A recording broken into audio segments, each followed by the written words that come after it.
الحمد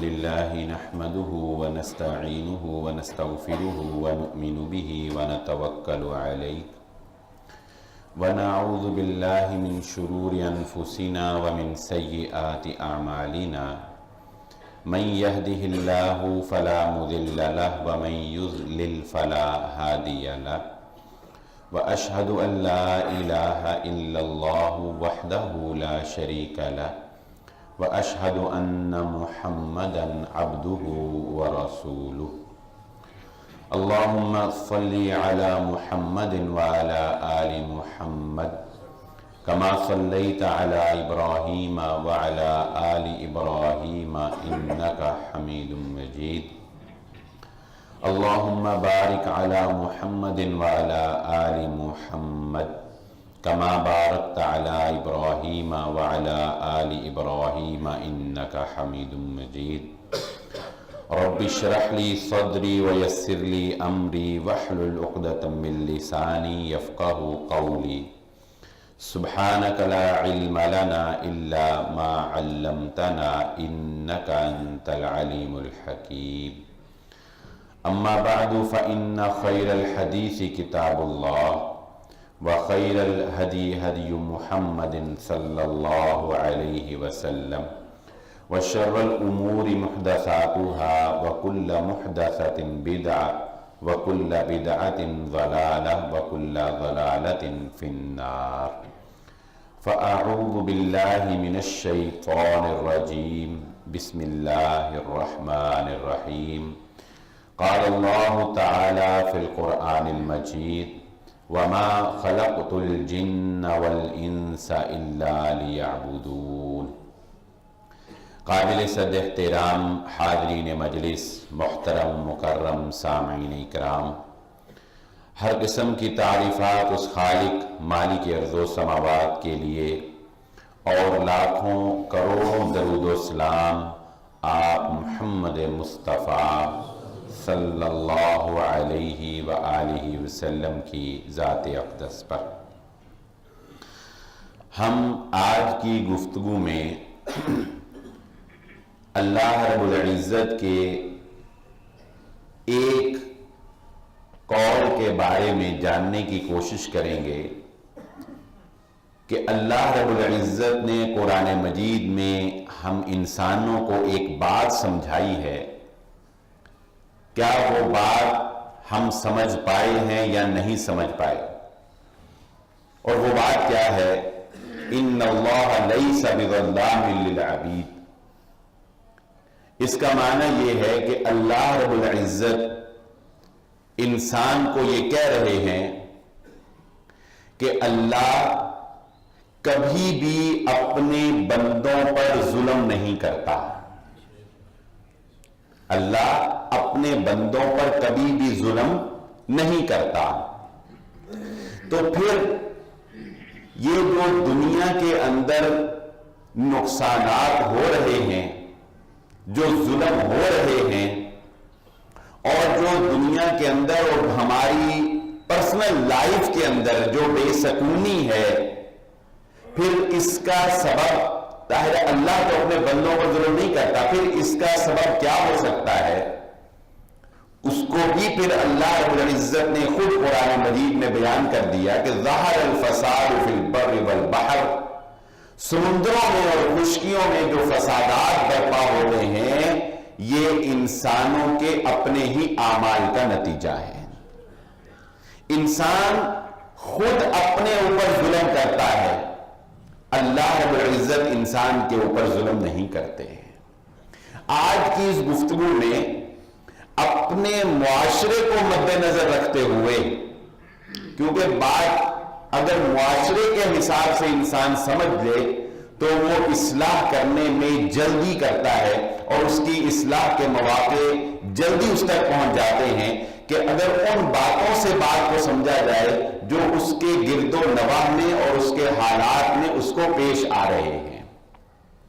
تو انسان خود اپنے اوپر ظلم کرتا ہے، انسان خود اپنے لیے کانٹے بچھاتا ہے، انسان خود اپنے آگے گڑھا کھولتا ہے اور اور پھر اس کے اندر گر جاتا ہے، اللہ رب العزت اس کے لیے کبھی بھی برا نہیں کرتے۔ اب دیکھیے، انسان کی زندگی جو گزرتی ہے، جب وہ گزارنے لگتا ہے تو اس میں اتار چڑھاؤ اور اس میں پیچیدگیاں اور اس میں عجیب و غریب سے معاملات کا اس کو سامنا کرنا پڑتا ہے۔ ان تمام تر امور سے نمٹنے کے لیے اور ان کا ایک احسن انداز میں سامنا کرنے کے لیے اللہ رب العزت انسان کو ایک مکمل ضابطہ حیات اور ایک لائحہ عمل دیتے ہیں کہ یہ مکمل نظام اور ضابطہ حیات ہے، اس کے مطابق زندگی گزارو گے تو زندگی کی الجھنوں سے باہر آ جاؤ گے۔ چلو ایک دور حاضر کی ایک چھوٹی سی زندہ مثال سے ہی بات کا آغاز کر لیتے ہیں۔ ہمارے پاکستان کے اندر یہ 7 دنوں میں کائٹنگ، جسے ہم بسنت تہوار کہتے ہیں، اس کے منانے کی تیاریاں ہیں یا اجازت دے دی گئی ہے یا یہ منائی جائے گی۔ اب آپ دیکھیں، یہ سیاسی مسئلہ نہیں ہے، سیاست کو ایک طرف رکھیں، نون یا پی ٹی آئی کو ایک طرف رکھیں۔ آج سے پہلے ایک وقت تھا جب میں چھوٹا تھا تو بسنت کا جو اختلاف تھا وہ ایک دینی مسئلہ تھا۔ علماء کرام اس کو اس لیے غلط کہتے تھے کیونکہ یہ ہندوانہ تہوار تھا، اس کے اوپر فضول خرچی سے کام لیا جاتا تھا، اس کے اوپر گل و غبارہ ہوتا تھا، شراب نوشی ہوتی تھی، بے حیائی کو فروغ ملتا تھا۔ یہ کچھ ایسے باتیں تھیں جو اس تہوار کے اندر غلط، دینی اعتبار سے غلط پائی جاتی تھی۔ اسلامک لحاظ سے علماء کرام ثابت کرتے تھے کہ یہ تہوار نہیں منانا چاہیے کیونکہ اس میں اسلامی نقطہ نظر سے یہ قباحتیں ہیں۔ یہ تہوار منایا جاتا رہا کیونکہ ہمارا اوپر دین جو ہے یا ہمارے جو اسلامی تعلیمات احکامات ہیں وہ اتنے اثر انداز نہیں ہوتے۔ پھر ایک نیا مسئلہ پیدا ہوا کہ ایک ایسی کائٹ اڑانے کے لیے ایک ایسی ڈور آ گئی جسے کیمیکل کا نام دیا گیا، وہ اتنی تیز تھی اور اس کے اندر ایک یہ قباحت ہے کہ وہ جلدی ٹوٹتی نہیں ہے، جس طرح کہ دھاگا ہوتا ہے وہ کٹ جاتا ہے، انسان سے ٹچ ہوتا ہے ٹوٹ جاتا ہے، یہ ٹوٹتی نہیں۔ تو پھر یہ مسئلہ ہوا کہ اس کی وجہ سے لوگوں کی گردنیں کٹنے لگی، بچوں کی گردنیں کٹنے لگی، جانوں کا ضیاع ہونے لگا۔ پھر بسنتی تہوار دینی نہیں بلکہ ہمارا سماجی مسئلہ بن گیا، ہمارا ریاستی مسئلہ بن گیا، جانوں کو نقصان ہونے لگا۔ تو پھر ایک حکومت نے اس کے اوپر اس وجہ سے نہیں کہ یہ دینی اعتبار سے غلط تھا، اس وجہ سے کیونکہ اس سے جانوں کا ضیاع ہوتا ہے، اس کے اوپر پابندی عائد کر دی۔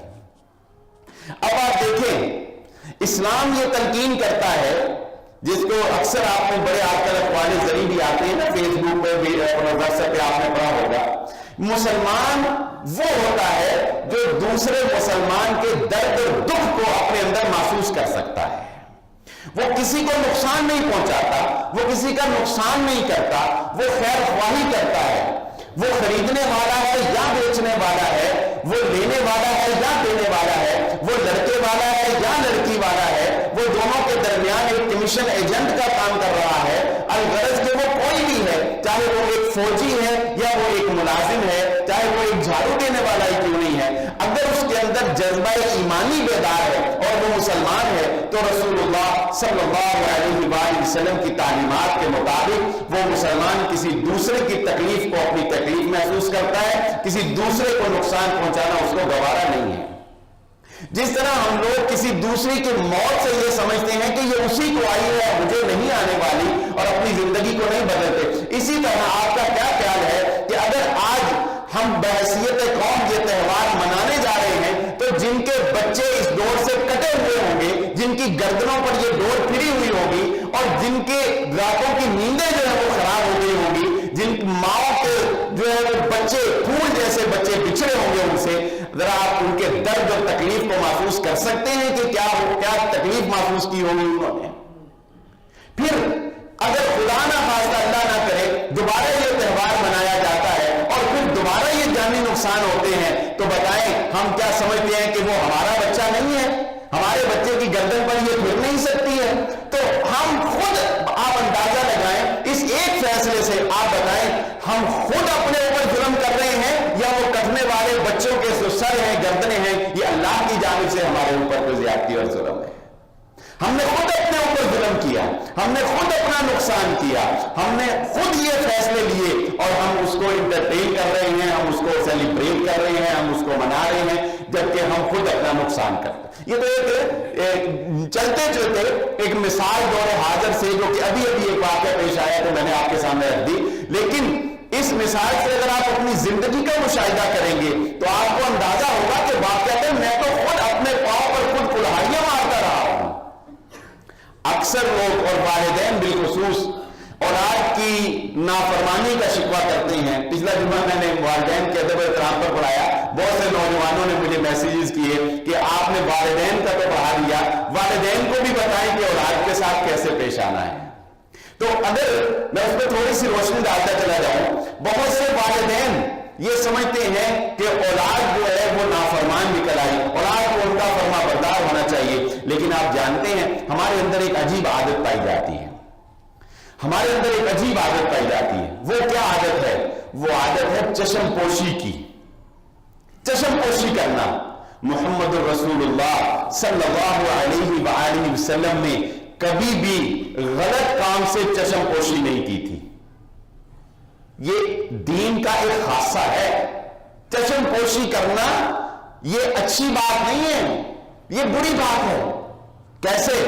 آپ جانتے ہیں احادیث کی 3 اقسام میں سے ایک قسم یہ بھی ہے جسے ایک ہے قولی حدیث، ایک ہے فعلی حدیث، ایک ہے تقریری حدیث. قولی حدیث اسے کہتے ہیں جو نبی صلی اللہ علیہ وسلم کی زبان اطہر سے الفاظ جاری ہوئے، آپ کے قول بن گئے. فعلی حدیث اسے کہتے ہیں جو نبی صلی اللہ علیہ وسلم نے اپنے جوارح سے عمل کر دیا، وہ آپ کا فعل بن گیا، وہ حدیث بن گیا. ایک ہوتی ہے تقریری حدیث. تقریری حدیث وہ ہوتی ہے کہ محمد رسول اللہ صلی اللہ علیہ وآلہ وسلم کے سامنے ایک کام ہوا اور نبی صلی اللہ علیہ وآلہ وسلم نے اس سے منع نہیں فرمایا یا اس کی تائید کر دی تو وہ کام بھی حدیث بن جاتا ہے. کیا پتہ چلا؟ یہ اس لیے حدیث کی قسم تیسری بنی کیونکہ ایک نبی کی شان یہ ہے کہ یہ ممکن نہیں ہے کہ اس کے سامنے اس کا کوئی امتی غلط کام کرے اور وہ اس پر خاموش رہے، چشم پوشی اختیار کر جائے. یہ ممکن نہیں. اس لیے محمد رسول اللہ صلی اللہ علیہ وآلہ وسلم کی تعلیمات ہمیں یہ سکھاتی ہیں کہ چشم پوشی نہیں کرنی چاہیے. ہاں اس کا ایک طریقہ کار ہے. مثلا بہت سے والدین کی طرف سے یہ شکایت ملتی ہے. وہ ایک مثال سے تھوڑا سمجھا دیتا ہوں کہ ماں باپ کو پتا ہوتا ہے کہ میرے بیٹے کے دوست اچھے نہیں ہیں، چشم پوشی کرتے ہیں، کوئی بات نہیں ہے. پتا ہے کہ میرا بیٹا گرل فرینڈ کے ساتھ پھر رہا ہے، چشم پوشی کرتے ہیں. کل کو جب اس سے وہ شادی کر لیتا ہے، کورٹ میرج کر لیتا ہے جا کے، تو پھر آگ بگولا ہوتے ہیں، گولی مار دیں گے، یہ کر دیں گے، وہ کر. بھائی جب وہ اسے یہ داڑھی میں پھر رہا تھا تب تمہاری غیرت میں اس پہ کوئی اثر انداز نہیں ہوئی اور آج اس نے اس کو ایک جائز طریقے سے اپنے نکاح میں لے لیا ہے تو اب تمہاری غیرت کیا کرے. یہ ایک نہیں، یہ کئی مثالیں. ایک والد جب ناسمجھی کی عمر میں اپنے بچے کو ہیوی بائک کے اوپر بٹھاتا ہے تو وہ خود اپنے بچے پر ظلم کر رہا ہے. اس نے خود اس کو یہ ٹریننگ دی ہے کہ کوئی بات نہیں، تم اس کو سپیڈ سے چلاؤ. تو اولاد کے معاملے میں والدین کا یہ رویہ، چشم پوشی والا رویہ، ان کی غلطیوں کو نظر انداز کر دینا، ان کی غلطیوں میں ان کو روکنا نہیں اور ان کو ٹوکنا نہیں، یہی رویہ مستقبل میں ان کے لیے نقصان اور تکلیف کا باعث بنتا ہے. اور ایک بات ایک مشین رکھیں، اولاد کی تربیت 18 سال یا 15 سال کے بعد نہیں ہوتی. یہ ایک درخت ہوتا ہے، ایک درخت، ایک پودا جب وہ نکل رہا ہوتا ہے نا تو اس کو اپنی مرضی سے ٹرن کیا جا سکتا ہے. آپ نے دیکھا ہوگا درخت کو سیدھا رکھنے کے لیے اس کے ارد گرد لوہے کا جنگلہ بناتے ہیں تاکہ وہ سیدھا رہے. جب جہاں تک وہ جنگلہ ہوتا ہے وہ سیدھا رہتا ہے. جب وہ ایک تناوت درخت بن جاتا ہے، اس کی شاخیں پھیل جاتی ہیں، پھر آپ اس کو موڑ نہیں سکتے، پھر آپ اس کو سیدھا نہیں رکھ سکتے، پھر وہ ادھر پڑا ادھر ہی رہے گا. اس کو اگر موڑنے کی کوشش کریں گے ٹوٹ جائے گا. یہی معاملہ اولاد کا ہے. جب آپ کا بچہ 2 سال کا ہے، 1 سال کا ہے، بلکہ پیدا ہونے کے بعد سے وہ ایک درخت کی طرح پروان چڑھ رہا ہے، آج اس کے ارد گرد لوہے کا جنگلہ بناؤ گے تو اس کی پروان، اس کی پرواز درست رہے گی. جب اس کے پر نکل آئیں گے پھر وہ اپنی مرضی سے پرواز کرے گا. جب وہ تناوت درخت بن جائے گا کی شاخیں بہ جائیں گی، پھر تم اس کا راستہ نہیں روک سکتے، پھر اگر اس کا راستہ روکنے کی کوشش کرو گے تو تم اسے توڑ بیٹھو گے۔ اس لیے یہ بات ذہن نشین رکھے، یہ شکوے جو والدین کو اپنی اولاد سے ہوتے ہیں ان کو غور کرنا چاہیے کہ دراصل یہ ان کے اپنے ہی ہاتھوں کی کمائی ہوتی ہے۔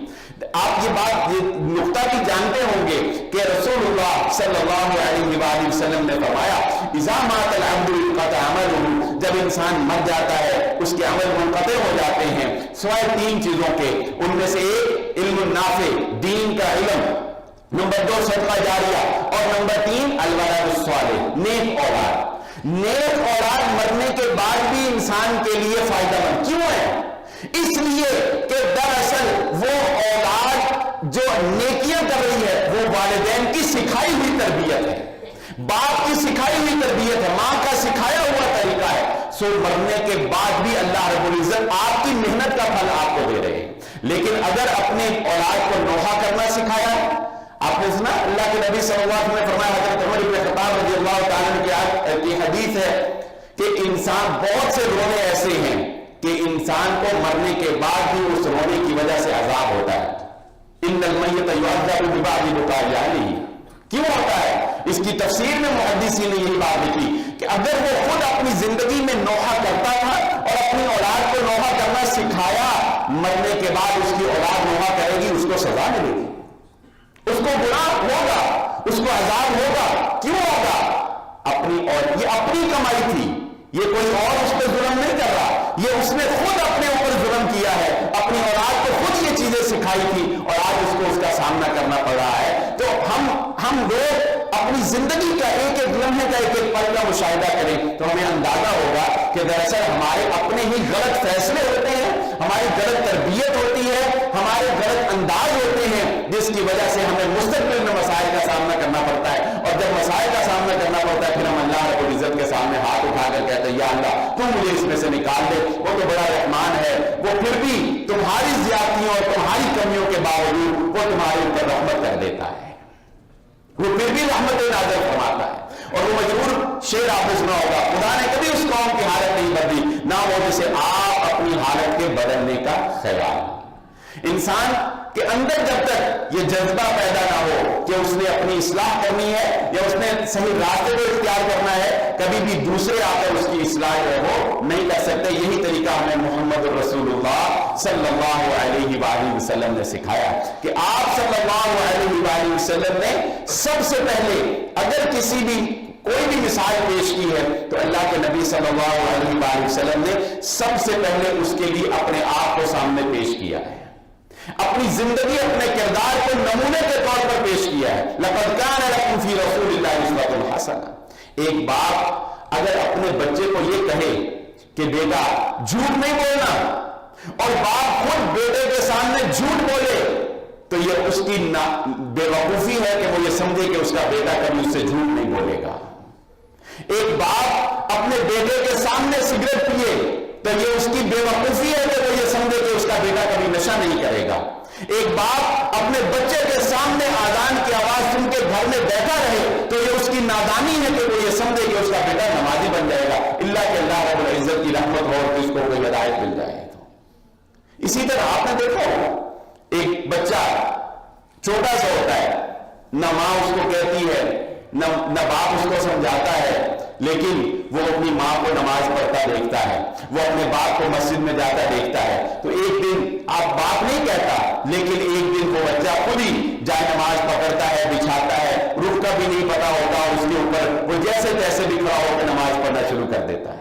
دیکھا ہوگا آپ نے نمازی گھروں میں یہ مشاہدے ہوتے۔ اسی طرح ایک بچی جس کی ماں پردہ کرتی ہے اس کو اس کی ماں نہیں سکھاتی پردہ کرنا، ابھی وہ 2 سال کی یا 3 سال کی ہے، لیکن ایک دن ایسا آتا ہے کہ وہ کوئی بھی کپڑا پکڑتی ہے اور وہ خود سے اپنا سکارف بنا لیتی ہے، اپنا نقاب کرنا شروع کر دیتی ہے، وہ کہتی ہے میں ماما بن گئی، یا اس طرح کی پیاری پیاری باتیں۔ وہ کیا ہوتا ہے؟ وہ دراصل بچہ دیکھ رہا ہوتا ہے اپنے ماں باپ کے کردار کو، بچہ دیکھ رہا ہوتا ہے اپنے ماں باپ کی پرسنالٹی کو، بچہ دیکھ رہا ہوتا ہے ان کی حرکات و سکنات کو۔ سو آپ کی حرکات و سکنات وہ بچے کے اوپر اثر انداز ہوتی ہیں، اگر وہ درست نہیں ہے تو بڑے جب وہ 18 سال میں ہو جائے پھر آپ جتنی مرضی اس کو کہتے رہے، پھر وہ اپنے آپ کو آزاد سمجھتا ہے، پھر یعنی یہ ایک پہلو ہے صرف کہ انسان خود اپنے اوپر ظلم کرتا ہے. اس پہلو پر آپ جس پوائنٹ آف ویو سے بھی غور کریں گے, جس نقطہ نظر سے بھی غور کریں گے, آپ کو اندازہ ہوتا چلا جائے گا کہ ہم لوگ واقعتاً خود اپنی جانوں کے اوپر ظلم کر رہے ہیں. آگے چلتے ہیں, بات کو لے کر آگے چلتے ہیں.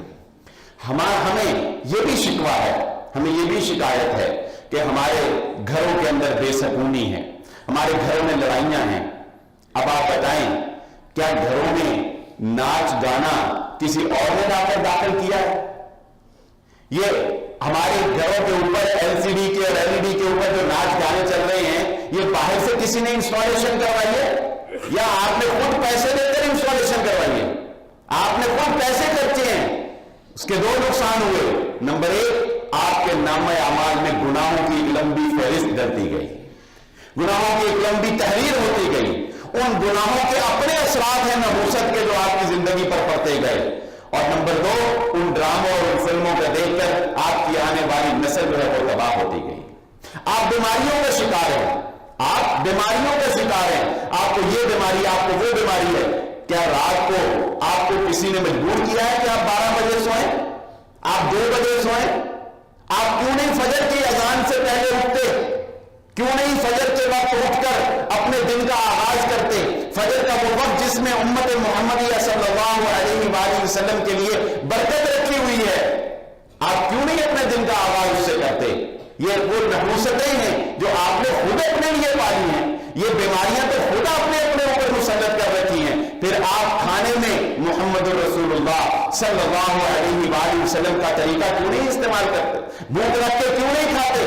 ایک وقت میں ایک کھانا, ایک غذا. اللہ کے نبی صلی اللہ علیہ وآلہ وسلم کی یہ سنت تھی کہ نبی صلی اللہ علیہ وآلہ وسلم, حضرت عائشہ صدیقہ رضی اللہ تعالیٰ عنہ کی 2 روایات اس بارے میں آتی ہیں. یہ دونوں روایات ہمارے لیے قابل عمل ہیں, سوچنے کی بات ہے, فکر کرنے کی بات ہے کہ اللہ 2 باتیں. ایک دفعہ اللہ نبی صلی اللہ علیہ وسلم کے بارے میں حضرت عائشہ, جب آپ کی وفات ہو گئی تو آپ کے سامنے کھانا لایا گیا. حضرت عائشہ صدیقہ رضی اللہ تعالیٰ عنہ کھانے کو دیکھ کر آنکھوں میں آنسو آ گئے, کھانے کو دیکھ کے آنکھوں میں آنسو آ گئے. پوچھنے والے نے پوچھا جو ساتھ بیٹھے تھے کہ یہ خالہ جان, یہ آنسو کس بات کے ہیں؟ تو حضرت عائشہ صدیقہ رضی اللہ تعالیٰ عنہ نے فرمایا, یہ آنسو اس لیے آ گئے کہ میں نے ساری زندگی محمد الرسول اللہ صلی اللہ علیہ وآلہ وسلم کو کبھی پیٹ بھر کر کھانا کھاتے نہیں دیکھا تھا. اور دوسری روایت کے اندر یہ الفاظ بھی ہیں کہ اللہ کے نبی صلی اللہ علیہ وآلہ وسلم کے دسترخوان پہ کبھی بھی ایک وقت میں 2 طرح کے کھانے نہیں ہوا کرتے تھے, 2 طرح کی ڈشز نہیں ہوا کرتی تھی. اللہ کے نبی صلی اللہ علیہ وآلہ وسلم کے کھانے کا یہ طریقہ تھا. تو بتائیے, کھانے کے یہ طریقے جو ہمیں محمد رسول اللہ صلی اللہ علیہ وسلم نے سکھائے, ہمارے دین نے سکھائے, جب ہم نے یہ چھوڑ دیے, جب ہم نے صبح کی بیداری چھوڑ دی, رات کو جاگنا ہم نے اپنا وسیلہ بنا لیا, تو آپ بتائیں پھر یہ بیماریاں اور یہ نحوستیں, پھر ہم اس سے کیسے چھٹکارا پا سکتے ہیں؟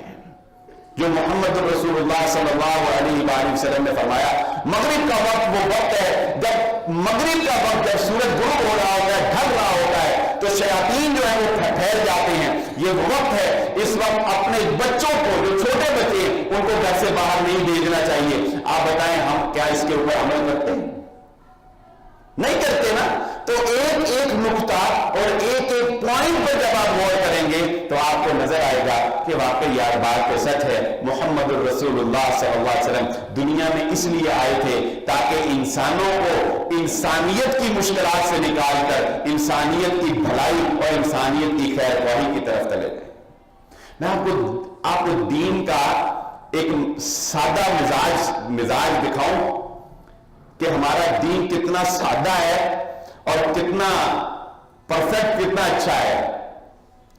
لیکن ہمارے ہاں ایسا ممکن اگرچہ نہیں ہے, کیونکہ عمل نہیں ہے اور کیونکہ تربیت نہیں ہے, سماجی جو معاشرت ہے ہماری وہ ایسی نہیں ہے, اور ہم اس کو ایک غیر اخلاقی سا رویہ سمجھتے ہیں. اللہ کے نبی صلی اللہ علیہ وسلم کا اخلاق تو بہت بلند تھا اور آپ کے اندر برداشت بہت تھی. آپ جانتے ہیں ہمارا دین قرآن میں, حدیث میں نہیں, قرآن میں اللہ رب العزت ہمیں ایک نسخہ یہ بتاتے ہیں کہ اگر آپ کسی کے گھر جاتے ہیں ملاقات کرنے کے لیے اور وہ آپ کو یہ کہہ دے کہ میں تم سے ابھی ملاقات نہیں کر سکتا تو چپ کر کے واپس آ جانا چاہیے. کتنی سادگی ہے، کتنی بے تکلفی ہے. اسے بے تکلفی کہنا چاہیے. کتنی بے تکلفی ہے. یہ بے تکلفی کون سکھا رہا ہے؟ یہ دین سکھا رہا ہے. چل جائے. ہوتا کیا تھا؟ محمد رسول اللہ صلی اللہ علیہ وسلم آپ کا مقام و مرتبہ، آپ کے پاس لوگ آتے تھے مہمان بن کے، آپ بیٹھے رہتے تھے، وہ بھی بیٹھے رہتے تھے. وہ محبت و چاہت میں بیٹھے رہتے تھے، آپ محبت میں بیٹھے رہتے تھے. اللہ تعالیٰ نے لوگوں کو سمجھایا کہ میرے نبی کے پاس اتنی دیر نہ بیٹھا کرے کہ وہ دل میں تنگی محسوس کرنے لگے. یہ ہے ہمارے دین کی سادگی، یہ ہے ہمارے دین کی بے تکلفی جو ایک مسلمان کو دوسرے مسلمان سے روا رکھنی چاہیے. لیکن ہمارے ہاں ہم نے معاشرے کے رسم و رواج میں اپنے آپ کو اس قدر جکڑ لیا اور ان رسومات نے اپنے آپ کو اس قدر مشکل زندگی کے اندر دوچار کر دیا کہ آج ہم نکلنا بھی چاہیں تو ہم اس سے نکل نہیں پاتے. یہ شادیوں کا سیزن ہے، اس طرح اس پہلو پر بھی غور کر لیں. یہ شادیوں کا آگے سیزن ہے نا، بہت شادیاں ہو رہی ہیں. کیا ہو رہا ہے؟ خرچہ کر کے لڑکی والے بھی پریشان، خرچہ کر کے لڑکے والے بھی پریشان. کرتے وہ بھی ہیں، کرتا وہ بھی ہے. باپ بیچارہ یا مرد بیچارے وہ ہر چیز کو دیکھ کے کوستے رہتے ہیں، مارتا، یہ کر دیا، وہ کر دیا، یہ کام اتنے میں ہو سکتا تھا، اتنے میں ہو سکتا، اس کے بغیر بھی کام ہو سکتا ہے، یہ میک اپ بڑا دکھتا ہے، یہ لہنگا بڑا دکھتا ہے، یہ سارا کچھ بڑا دکھتا ہے. لیکن اس دکھنے کے باوجود اس دکھ کو سینے کے ساتھ لگائے ہوئے، سادگی اختیار کرنے کے لیے کوئی تیار نہیں ہے. کوئی ایسا نہیں ہے جو ہمت کر کے آگے بڑھے، جو قدم اٹھائے، جو سٹیپ لے، جو معاشرے سے ٹکرائے، جو تندیے باد مخالف سے ٹکرا جائے. جو اقبال نے کہا کوئی ایسا نہیں ہے. چل رہا ہے سو چل رہا ہے. یہ ٹکرانے کا وتیرہ اگر کسی میں تھا تو ہمیں یہ وتیرہ سکھایا انبیاء کرام نے، محمد رسول اللہ صلی اللہ علیہ وآلہ وسلم نے. انبیاء کی شان یہی ہوتی ہے، یاد رکھ لیجئے. وہ معاشرے کے غلط رسومات اور غلط رواجوں سے اپنے آپ کو ملا نہیں لیتے کہ چلو جو چل رہا ہے تو چلتا رہے، چلو کوئی بات نہیں چل رہا ہے. نہیں، وہ اگر پورے معاشرے میں توحید کا ایک شخص حضرت ابراہیم علیہ السلام بھی ہو تو وہ ایک شخص سارے معاشرے کے مخالف چل رہا ہے. وہ ایک شخص ہے، سارے معاشرے کے مخالف چلتا ہے. اس کا حاکم بھی اس کے مخالف، اس کا باپ بھی اس کے مخالف، پورا معاشرہ اس کے مخالف، حتیٰ کہ معجزات دیکھ کر بھی نہیں ایمان لانے والے. اس کے باوجود ابراہیم علیہ السلام یہ نہیں کہتے کہ چلو کوئی بات نہیں، چل رہا ہے تو چلنے دو، شرک چل رہا ہے تو چلنے دو. نہیں، ابراہیم علیہ السلام اس پورے معاشرے سے ٹکرا جاتے ہیں. تو اپنی زندگیوں کا ہم مشاہدہ نہیں کرتے، اپنی زندگیوں کو بدلنے کی کوشش نہیں کرتے، اپنی زندگیوں میں دین کو لانے کی کوشش نہیں کرتے. دین اتنی آسانی سے نہیں آتا. لوگ آسان سمجھتے ہیں مسلمان ہونا، دین اتنی آسانی سے نہیں آتا. اپنی جانوں کے اوپر ظلم نہ کریں، اپنے اوپر ظلم نہ کریں. ہمارا دین ہمیں یہ نہیں سکھاتا کہ ہم اپنے آپ کو ہلاکت میں ڈالیں، اور اس سے بڑی ہلاکت اور کیا ہوگی. آج وہ عمل جو اس امت کی جان تھا، وہ عمل جو محمد رسول اللہ صلی اللہ علیہ وآلہ وسلم کی آنکھوں کی ٹھنڈک تھا، وہ نماز کا عمل، آج ہم اس سے پہلو تہی اختیار کیے ہوئے ہیں. ہم اپنے بچوں کو بے نمازی بنائے ہوئے ہیں. بتائیے، جب انسان جہنم کا ایندھن بنے گا قیامت والے دن تو جانتے ہیں یہی بات جو آج ہمارے جمعے کا ٹاپک ہے کہ ہم خود اپنے اوپر ظلم کرتے ہیں، یہ بات آج آپ اس گناہگار بلال احمد کی زبان سے سن رہے ہیں. یہی بات کل قیامت کے روز جہنم میں جانے والے جہنمیوں کو شیطان کہے گا، فلا تلومونی ولوموا انفسکم، مجھے برا نہ کہو، تم نے خود اپنے اوپر ظلم کیا ہے. مجھے ملامت نہ کرو، تم نے خود اپنے اوپر ظلم. انا بمصرخکم وما انتم بمصرخی، نہ میں تمہارے کچھ کام آ سکتا ہوں، نہ تم میرے کچھ کام آ سکتے ہو. مجھے گالیاں نہ نکالی جاؤ، یہ تمہارے اپنے کرتوت، تمہارے اپنے اعمال ہیں جن کی وجہ سے تم جاؤ. دین تو ہمیں یہ سکھاتا ہے سٹاپ نہیں ہے، بریک نہیں ہے، آگے سے آگے نکلنے کی کوشش ہے. کیسے؟ اگر تم 5 وقت کے نمازی ہو، تم نے فرض پورے کر لیے ہیں، تو پھر کیا تم نے کے ساتھ سنتوں میں اضافہ کرو. تمہاری سنتیں بھی پوری ہونی چاہیے. تم نے سنتیں پوری کرنی ہے, تہجد پہ آ جاؤ, تمہاری ساتھ تہجد جڑ جانی چاہیے. تمہاری تہجد بھی ہو گئی ہے, چھوڑ دو تہجد کو, اس سے بھی آگے چلو. تمہاری اشراق ہونی چاہیے, اشراق بھی پڑھنے لگ گئے ہو, چلو اس سے آگے چارج بھی ہونی چاہیے, چارج ہو گئی ہے, اب ابین بھی ہونی چاہیے. تمہاری یہ نفلی عبادتیں پوری ہونی چاہیے. اسٹاپ نہیں ہونے دیتا انسان کو, بریک نہیں ہے. پڑھ دو, آگے بڑھو. 5 فرض سے سنتیں, سنتیں سے نفل, نفل سے تہجد, تہجد سے اشراق, اشراق سے چارج, چارج سے ابین, اور اس سے آگے پھر دیکھو تمہارا اخلاق کیا ہے, تمہارا کردار کیا ہے, تمہارا عمل کیا ہے. اس لیے یہ بات ذہن نشین رکھ لیں. آج اس لیکچر سے, اس درس سے, خطبے سے ایک بات آپ نے سیکھنی ہے, اور وہ کیا کہ ہم نے یہ دیکھنا ہے کہ میں کہاں کہاں پر خود اپنے اوپر زیادتی کر رہا ہوں, کہاں کہاں پر میں خود اپنے اوپر ظلم کر رہا ہوں, اور کہاں کہاں میں اپنے بچوں پر زیادتی کر رہا ہوں, میں اپنے بچوں پر ظلم کر رہا ہوں. شیطان کا ایک بہت بڑا ہتھیار ہے یہ مال, جو اس دور کا ایک بہت بڑا فتنہ ہے نا, یہ مال جو اس دور کا ایک بہت بڑا فتنہ ہے, اس پہ شیطان مختلف طرح سے اثر انداز ہوتا ہے. مختلف کیا, پہلی کوشش شیطان کی یہ ہوتی ہے جو اللہ رب العزت نے قرآن مجید میں بھی ارشاد فرمایا کہ شیطان ہے جو تمہیں فقر سے ڈرائے گا, جو تمہیں فقر سے ڈراتا ہے. فقر کے ڈر کی وجہ سے انسان حرام کمانے لگ جاتا ہے. کہیں میرا کاروبار ڈاؤن نہ چلا جائے, چلو سودی قرضہ لو, اس کو اور بڑھا لو, اپنے آپ کو سیکیور کرنے کے لیے. سب سے پہلی کوشش شیطان کی یہ ہوتی ہے کہ انسان حرام کمانا شروع کرے. اگر وہ اس میں کامیاب نہیں ہوتا, حرام کمانے میں انسان کے لیے کامیاب نہیں ہوتا, تو پھر وہ دوسری کوشش یہ کرتا ہے کہ اچھا انسان اب اپنا مال وہاں پر لگائے جہاں پر اس کو فائدہ نہ ہو, اس کا مال ضائع ہو جائے. مال کو وہاں پر خرچ کرے جہاں پر اس کا مال ضائع ہو جائے, اس کو کوئی فائدہ نہ ہو. اگر اس میں بھی کامیاب نہیں ہوتا تو پھر وہ تیسری کوشش یہ کرتا ہے کہ انسان کا مال ناجائز, کمانا تو یہ بہت رہا ہے, لیکن اس کا مال ناجائز کاموں کے اوپر لگے, غلط کاموں کے اوپر لگے. ادھر سے تو یہ گناہگار نہیں ہو سکا, مال خرچ کر کے گناہگار ہو جائے. ہمیں اس پہلو کے اوپر غور کرنا ہے کہ میں جو مال کماتا ہوں, سب سے پہلے سوچنا ہے کیا وہ حلال ہے یا حرام ہے. اگر حرام ہے تو محمد رسول اللہ صلی اللہ علیہ وآلہ وسلم کے فرمان کے مطابق میں نے خود اپنے جسم کو جہنم کا ایندھن بنا لیا ہے.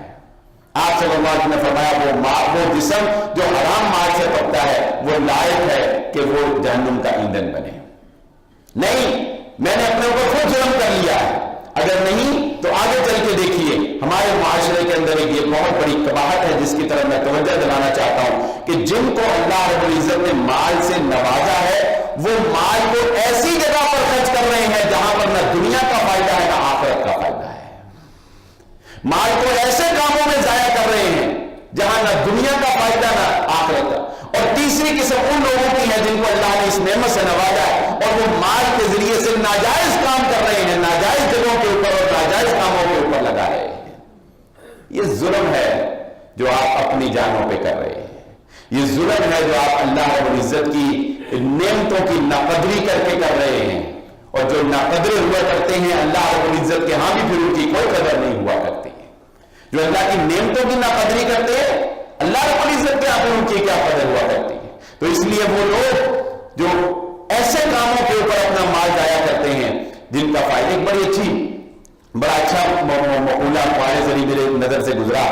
اس نے کہا, انہوں نے لکھا تھا کہ انسان کو مرتے وقت یہ پتہ لگتا ہے, وراثت کے قوانین میں یہ جملہ میں نے پڑھا کہ انسان کو مرتے وقت پتہ لگتا ہے کہ وہ مال جو وہ ساری زندگی کماتا رہا اس میں اس کا کوئی بھی حصہ نہیں ہے. سب کچھ تو چھوڑ کے چلے جانا ہے, سب کچھ تو اس نے کوئی اس کا ہے, کوئی اس کا ہے, کوئی اس کا ہے. جو وصیت اس کو اختیار دیا گیا ایک بڑا تین کا وہ بھی اس نے چھوڑ کے تو چلے جانا ہے. کہہ سکتا ہے اس کو دے دو, اس کو دے دو, اس کو دے دو, اس کا اپنا تو کچھ نہیں ہے. اس کا اپنا وہی ہے جو اس نے صدقہ کر دیا, جو اس نے کسی کے کام آ گیا, جو اس نے کسی نیک کام کے اوپر لگا دیا, وہ اس کا ہے. تو اس بات کے اوپر بہت غور کرنے کی ضرورت ہے کہ ہماری زندگیوں کے معاملات ایسے ہیں کہ ہم نے خود اپنے آپ کو جکڑ لیا ہے مصیبتوں کے اندر، ظلم کے اندر ہم نے اپنے آپ کو جکڑ لیا ہے. اور سب سے بڑا ظلم یہ ہے، ان الشرک لظلم عظیم، سب سے بڑا شرک یہ ہے، ظلم یہ ہے کہ انسان اللہ کے ساتھ شرک کرے. یہ ظلم معاشرے کے اندر کیا کم ہے؟ یہ ظلم کہ اللہ کے علاوہ اوروں سے امیدیں وابستہ رکھنا. فلاں جو ہے وہ اولاد دے سکتا ہے، فلاں جو ہے وہ تعویذ دیتا ہے کاروبار چمک جائے گا، فلاں جو ہے وہ محبت کی شادی میں کامیابی بنا دے گا، تو فلاں جو ہے وہ یہ کر دے گا وہ کر دے گا. کیا ہو رہا ہے؟ بے نمازی ہیں لیکن سال میں ایک عرس کروا کے اپنے بابا جی کو خوش کر کے یہ سمجھتے ہیں کہ شاید ہم نے ساری زندگی کی عبادتوں کا قرض اتار دیا ہے. یہ سب سے بڑا ظلم جو اس بر صغیر پاکستان کے اندر لوگ اپنی جانوں کے اوپر کر رہے ہیں وہ یہ شرک کا ظلم ہے، جو اللہ رب العزت کے علاوہ اوروں سے لو لگائے، اوروں سے وابستگیاں لگائے، اوروں سے امیدیں وابستہ کیے ہوئے ہیں. اور ایاک نعبد و ایاک نستعین جو ہر سورۃ الفاتحہ جو ہر نماز کے اندر پڑھی جاتی ہے اس کی ددیاں اڑا دیتے ہیں، کہتے ہیں ایاک نعبد و ایاک نستعین، لیکن جب مصیبت آن پڑتی ہے پھر تو اللہ یاد آتا ہے. خوشی میں اللہ یاد نہیں آتا، آسانی میں اللہ یاد نہیں آتا. یاد رکھ لیجئے ایک ذات ہے، ایک ذات ہے، اگر اس کا ساتھ ہو جائے ساری کائنات بھی مخالف ہو جائے کچھ نہیں بگاڑ سکتی. اگر وہ مل جائے سارے مخالف ہو جائیں کچھ نہیں بگاڑ سکتے، اور اگر وہ ساتھ چھوڑ دے تو ساری کائنات بھی ساتھ کھڑی ہو جائے کوئی تمہیں فائدہ نہیں پہنچا سکتا ہے، کوئی تمہیں فائدہ نہیں پہنچا سکتا ہے. اپنی جانوں کے اوپر یہ شرک کا ظلم نہ کرو. کوئی بگڑی بنانے والا نہیں، کوئی مشکل کشا نہیں ہے، کوئی تمہارے کام آنے والا نہیں ہے سوائے اللہ کے. صرف ایک اللہ ہے. وہ جو کشتی ڈوبنے لگی تھی حضرت اکرمہ رضی اللہ تعالیٰ عنہ کا واقعہ، وہ جب کشتی ڈوبنے لگی تھی تو وہ ملاح کہنے لگا اللہ کو پکارو. انہوں نے کہا لات عزا منات، وہ چھوڑ کے وہاں سے آیا، اب لات عزا منات کو نہیں پکارنا.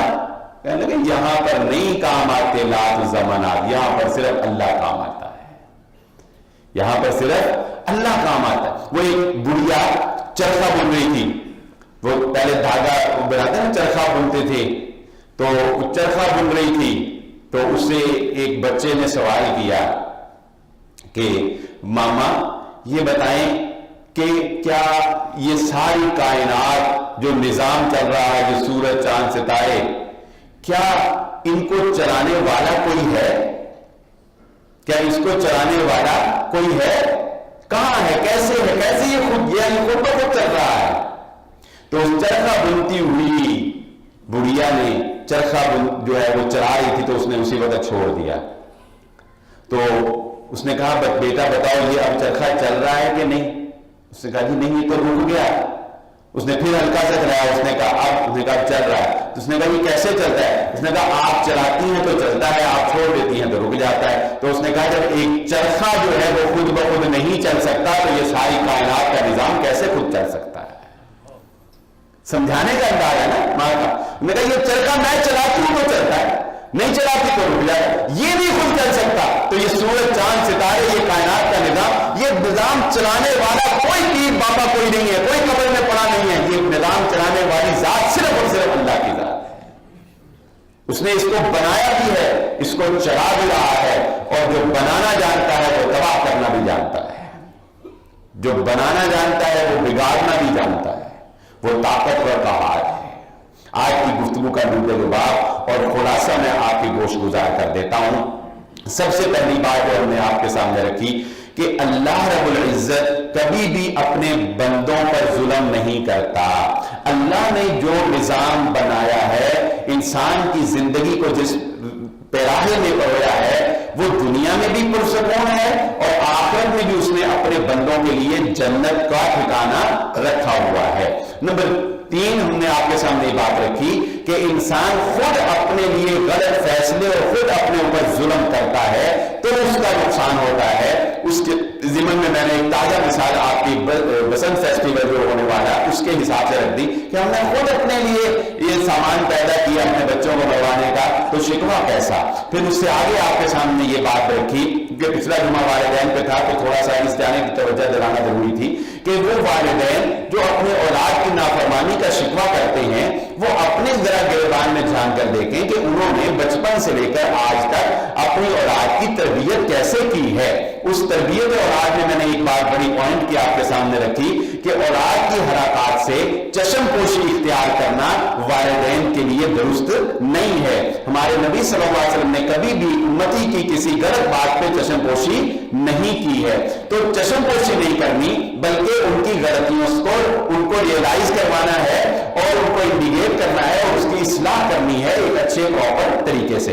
اسی ضمن میں آپ کے سامنے یہ بات رکھی کہ اللہ کے نبی صلی اللہ علیہ وآلہ وسلم کی تبلیغ کا اور دعوت کا یہ معیار تھا کہ آپ نے اپنی ذات کو پیش کیا, آپ نے لوگوں کو اپنا کردار پیش کیا. مثلا اللہ کے نبی صلی اللہ علیہ وسلم نے فرمایا کہ تم میں سے بہترین وہ ہے جو اپنے گھر والوں کے لیے بہترین ہے. تو اس سے ساتھ اللہ کے نبی صلی اللہ علیہ وسلم یہ بھی فرما رہے ہیں کہ کوئی یہ نہ سمجھے کہ میں لوگوں کو کہہ رہا ہوں اور خود میرا سلوک کیسا. آپ نے کہا میں اپنے گھر والوں کے لیے تم میں سب سے زیادہ اچھا ہوں, یعنی آپ خود سب سے زیادہ اچھے ہیں اور پھر لوگوں کو کہہ رہے ہیں کہ تم بھی میرے طرح اچھا بنو. تو والدین کی تربیت میں نے یہ بات آپ کے سامنے رکھی کہ آپ کے بچے نے آپ کو دیکھنا ہوتا ہے, آپ کو فالو کرنا ہوتا ہے. آپ کا کہنا ایک الگ پوائنٹ ہے لیکن آپ اپنے کردار کو ایسا مثالی بنائیں اپنے بچے کے سامنے کہ وہ آپ کو دیکھ کر جو ہے وہ اس کی تربیت جو ہے وہ ہوتی رہے. پھر اس نے یہ نقطہ آپ کے سامنے رکھا, ایک تنا اور درخت کی مثال سے آپ کو یہ بات سمجھائی کہ یہ تربیت کوئی 18-20 سال کے بعد نہیں شروع ہوتی, یہ تربیت پہلے دن سے ہی آپ نے شروع کرنی ہے. تو اس کے ثمرات اور اس کے نتائج جو ہے وہ فرما برداری کی صورت میں آپ کو ملیں گے. تو یہ خود ظلم ہے جو ہم اپنی اولادوں پر کرتے ہیں. اور اس ضمن میں پھر میں نے یہ بات بھی رکھی کہ آپ کے مرنے کے بعد اگر آپ کا بیٹا نیکی کرتا ہے تو آپ کو ثواب ہوگا کیونکہ آپ نے اس کو سکھایا, اور اگر آپ نے اس کو گناہ سکھائے وہ گناہ کرتا ہے تو وہاں بھی جان نہیں چھوٹنی ہے. وہ نوحہ کی مثال میں نے آپ کے سامنے پیش کر دی کہ مرنے کے بعد اگر آپ کا بیٹا آپ کی اولاد آپ کے میت پر نوحہ کرتی ہے تو عذاب ہوگا.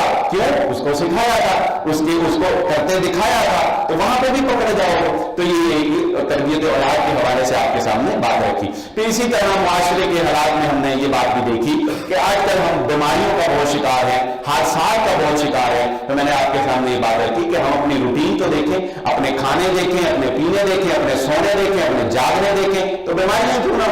پھر یہ بات رکھی کہ حادثات ہیں تو ہم اپنے بچوں کو خود کہہ رہے ہیں کہ یہ ہیوی بائک چلاؤ, وہ خود ون بھی نہیں کرتا ہے, ہمیں پتا ہوتا ہے, ہم چشم پوشی کر جاتے ہیں. وہ آ کے بتاتا ہے بابا آج میں 1.5 گھنٹے میں لاہور سے آ گیا, بٹ باپ کہتا ہے واہ بڑی گل ہے, بڑی گڈی تیز چلائی. اس کو یہ نہیں پتا تھا کہ اللہ تعالیٰ سب کی بات فرمائے, جب حادثہ ہو جائے گا تب یہ 1.5 گھنٹہ اس کو کام سے یاد آئے گا. تو یہ خود ہم ظلم کرتے ہیں نا خود. اور اسی طرح پھر گھروں کے سکونی کے حوالے سے بات رکھی کہ خود ہم نے اپنے گھروں میں ناچ گانے اور یہ سارا کچھ اپنے پیسے لگا کر انسٹالیشن کروائی ہوئی ہے نا, اور پھر ہم یہ شکوہ کرتے ہیں کہ ہمارے گھروں میں سکون نہیں. اور اس سے آگے پھر میں نے یہ بات رکھی کہ شادیوں میں ہم ہر بندہ پریشان ہے, بچیوں کے رشتوں میں پریشان ہے, بیٹوں کے رشتوں میں پریشان ہے, ہر بندہ پریشان ہے. اس کے باوجود جب اس کے اوپر وقت آتا ہے تب وہ ہر وہ کام کرتا ہے جو غلط ہے.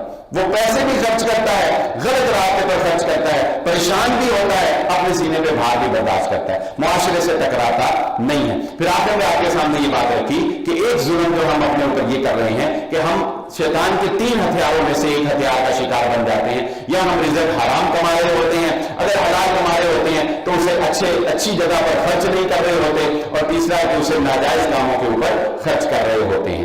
تو یہ آج کی گفتگو کا لب لباب اور خلاصہ تھا جو میں نے آپ کی گوش گزار کر دیا. یہ ایک مثال ہوگی ہے صرف توجہ دلانے کے لیے, باقی انسان نے خود غور کرنا ہوتا ہے. اللہ رب العزت سے دعا ہے اللہ نے جو آپ کو جو کہا وہ سنا سمجھنے کے عمل کرنے کی توفیق عطا فرمائے.